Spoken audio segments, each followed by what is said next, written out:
தாஞ்சி rainbow காலனில வர கதை ஒரு ரெட் பிளாக் அப்படின்னு நீங்க நினைக்கிறீங்களா? ஆக்சுவலி அவர் ஒரு கார்டிசால் அடிக்ட். உங்க ரிலேஷன்ஷிப்லயும் இதே மாதிரி பிரச்சனை வந்துட்டே இருக்கு அப்படின்னா ப்ராப்ளம் உங்க பார்ட்னர் கிட்ட இல்ல, உங்க பிரெயின்ல இருக்க ஸ்ட்ரெஸ் லூப் கிட்டதான்.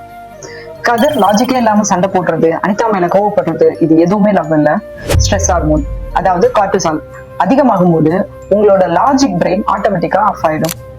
அப்போ நீங்க பேசுறது உங்களுக்கே புரியாது. கான்ஸ்டன்டா சண்டை வரும்போது பிரெயின் சர்வைவல் மோடுக்கு போயிடும்.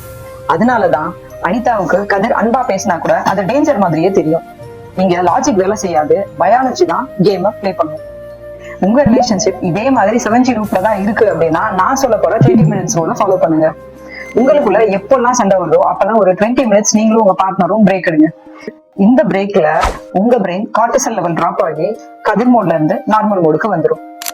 உங்க ரிலேஷன்ஷிப் ட்ராஜடி ஆகாம வெற்றி ஆகணுமா? அப்போ stop fighting and start understanding your brain. இந்த வீடியோவை உங்க ஷார்ட் டெம்பர் பார்ட்னருக்கு மறக்காம ஷேர் பண்ணுங்க. Let them know it's just biology. Neuro சயின்ஸை வச்சு ரிலேஷன்ஷிப்பை ரீவைர் பண்ண என்னோட ஐடியா மறக்காம ஃபாலோ பண்ணுங்க. தேங்க்யூ.